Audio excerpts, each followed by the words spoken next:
Well, good evening, everyone, and thank you for coming and joining us tonight to meet the candidates for the school board for Scurry-Rosser ISD. My name is Dr. Jennifer Fast, and I'm serving as the moderator for tonight, and I have two children in Scurry-Rosser, both in the middle school, a 6th grader and an 8th grader. So tonight's event is designed to give community members the opportunity to hear directly from each candidate about their background, priorities, and positions on issues affecting our students, our staff, and the community. Unfortunately, two of our candidates were not able to come tonight. One had a personal obligation that he wasn't able to change, and then which was Glenn, and then our other candidate, which was Michael, declined to participate because it is being recorded, which is his right to do. So we are recording it, and it will be shared online for the community to be able to view Abby's responses to our questions. And we're just going to begin with some brief kind of overview statements about your interest in being on the school board and things that matter to you. Okay, so we'll get started.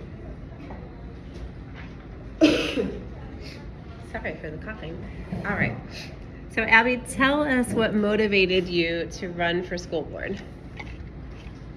Well, after, I will say this was not on my bingo card at the beginning of the school year. I did not anticipate running for school board. So after kind of exploring my son's 2nd grade math homework, I kind of started having some questions about the curriculum and how it was chosen for the district.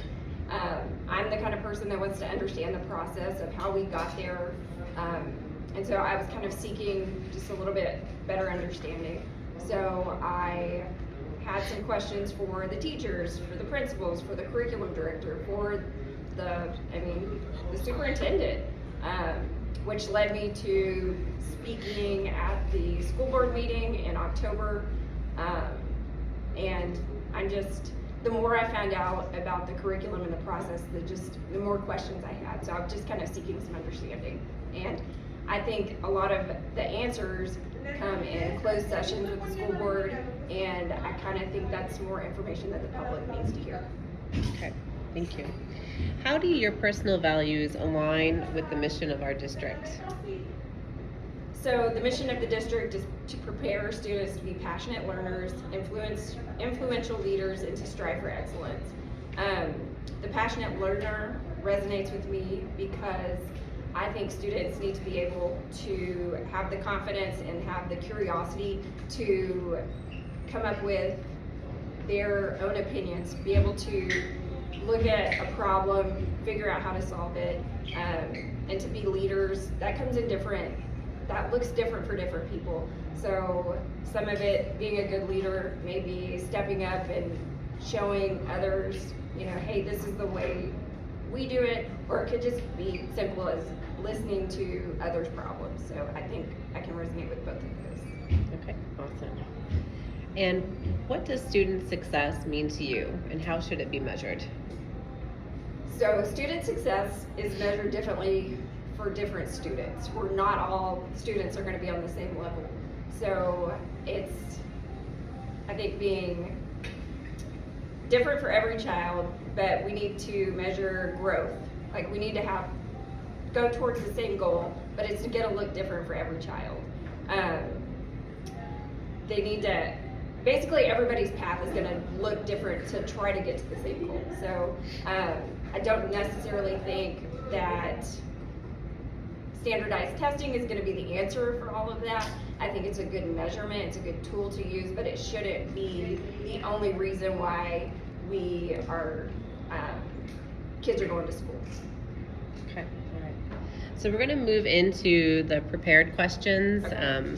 And so Abby had a chance to receive all of the questions that we might ask tonight ahead of time, but she doesn't know which ones we're actually going to ask. And it's random. I'm just going to pull them from the cups, which if you're watching, people who will see the video won't see the cups, but we'll go ahead and get started. That's the subject line. All right. First question, how will you ensure parents are made aware of opportunities to participate in committees? Okay, so I think if we're gonna have committees, I think we need to determine whether, are we gonna listen to this committee, or are we just having this committee so we can check a box for a Title IX funding requirement? So if we're gonna have the committees, I think we have great tools to communicate to the parents. I think there's, emails, there's text messages, there's websites, there's an app. So there's lots of ways to get the information out. It's, are we gonna use that information to better the district? Thank you. All right, next question. Are there any personal considerations, positive or negative, driving you to participate in the school board? I know my son's gonna be okay. I have the best, math teacher in the district that's in my family. So if my son is struggling with math, I know my son's gonna be okay. I'm looking at my son's folder every night. I'm helping him with homework. I'm in communication with the teachers. I know what's going on, but I know not every child has that same support system. They don't have the best math teacher in the world's phone number or to text and available at all the time. So I don't even know what the question was. I can repeat it, that's fine, yeah. Are there any personal considerations, positive or negative, driving you to participate in the school board? So that is personal for me, but I know my son's gonna be okay. It's a broader, I think the kids of our district deserve better. So I think we need to come together as a community. We need to do our research. We need to come up with good questions. We need to do the due diligence behind big decisions that are being made, not only in our community, but in our state, in our districts. So yeah, it's personal. Okay, thank you. All right, next question. How will you ensure school groups are managing funds appropriately? What measures of accountability will be taken?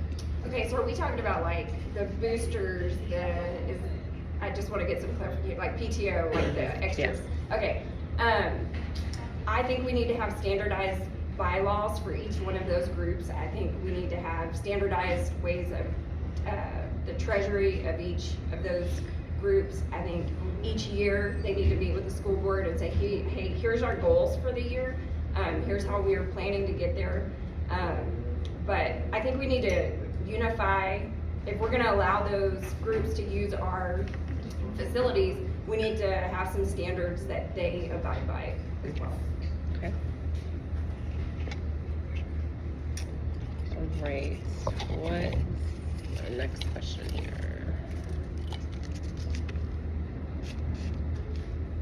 Okay, next question. So I know that it's kind of out there in the media and being talked about quite a bit. Since the State Board of Education recently approved over 4,000 corrections to the new state curriculum, its implementation is a hot button local issue.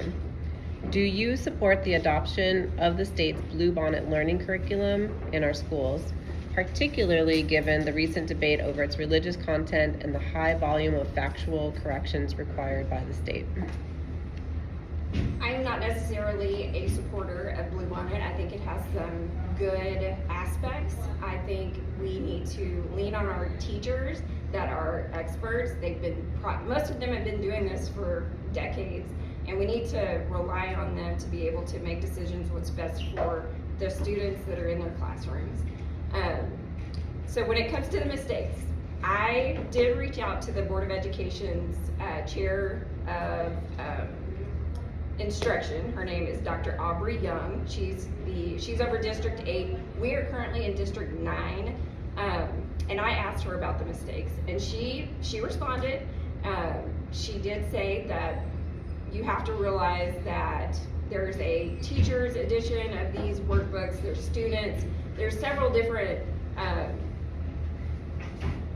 booklets that go with each one of these things. So one comma may need to be corrected in 4 different places. And so that number is partly because of that. But and she even said, quote, like, as small as a comma, but commas are important. They can change the meaning of a sentence. So what's a bigger issue for me is that the number of corrections that were submitted. If I were to guess, a number of these were submitted by teachers. I don't think parents are necessarily going through finding mistakes. I think they're teachers. I think that speaks very loudly to me. They may not feel comfortable going to their principal. They may not feel comfortable going to their school board, but they do feel comfortable submitting a mistake to the Board of Education. So I think we as community members need to know who's running in our district. We need to reach out to them. We need to know what they stand for. I have reached out to all of them. I did receive a response from Erica Ledford.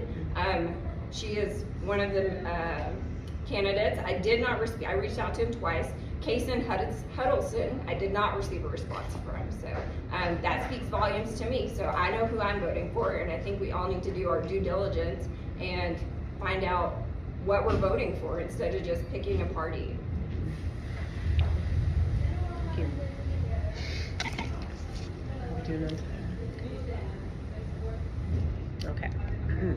What steps should the district take to attract and retain qualified, diverse educators? I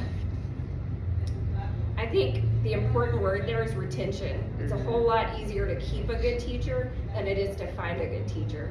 I think teachers are the backbone of this district. We need to have not only exit interviews as to why teachers are leaving, but we need to have stay interviews and find out, hey, what's going on? What's keeping you at our district? What's important to you? We need to have skip level interviews. Our superintendent needs to reach out to our teachers instead of always going through a middleman. We need to have the different levels speaking to each other. So I think it's more important to be proactive instead of reactive. Once we have exit interviews and we have a pattern of why teachers are leaving, we need to correct that pattern or correct that problem.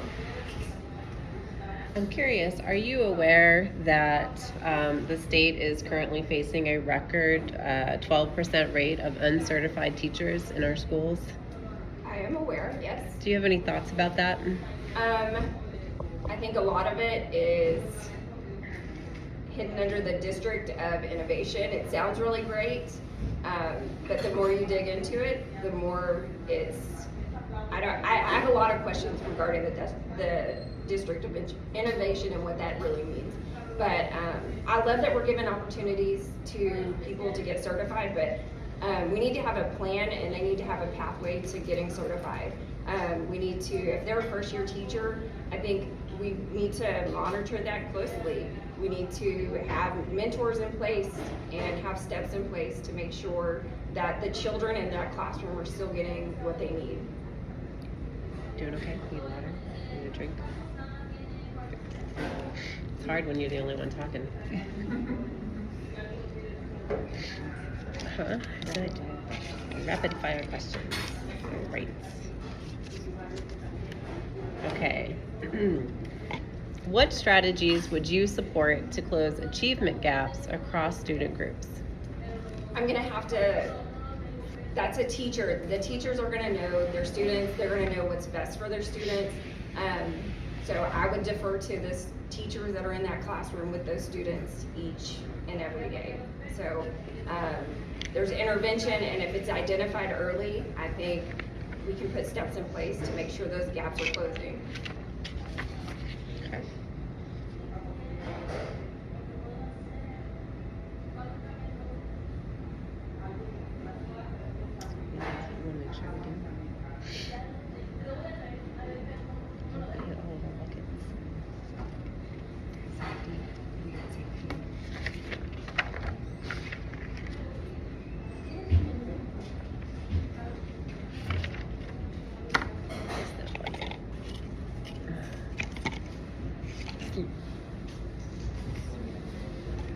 We don't have it. Okay. Let's do one more. Sorry, I'm still getting over a cold. Don't have my moderator voice. Do you have a preference? No? Okay. How will you ensure qualified personnel are in place to comply with safety requirements? So I'm assuming there's certifications that need to be for certain safety officers that are gonna be hired within our district. I assume we're doing background checks. I assume we're checking to make sure those certifications are legit. I assume we're making sure they're doing their continuing like education or training or whatever that may be. But that's the important piece of it, is just verifying those items.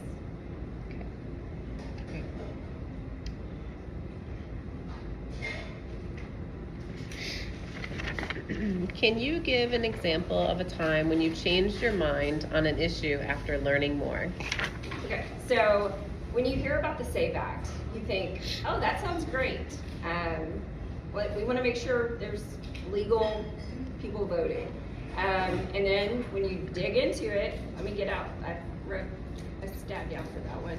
I think it's 69 million women change their name at some point in their life. And those are the people that are becoming a jeopardy for voting. It's 69 million women that name doesn't match their birth certificate. So they're gonna have to jump through another loophole or another hoop to make sure that they can vote. And we already have laws in place to protect the voting integrity. So I think there's, I completely changed. I had no idea that had so many different levels to it, that it really just seems like they're trying to suppress voters. Thank you for sharing them. Okay, I think that's the end of our questions that we had prepared. Are you open to any questions from the audience? Sure. Okay. Does anyone have any questions that they would like to ask Abby? What are we talking about? What are we talking about? Well, I appreciate everybody coming out and doing this. I know y'all put a lot of time and effort into it, so I appreciate that. So thank you for giving me the opportunity to share my voice with you guys. Yeah. Thank you. Yeah, thank you very much.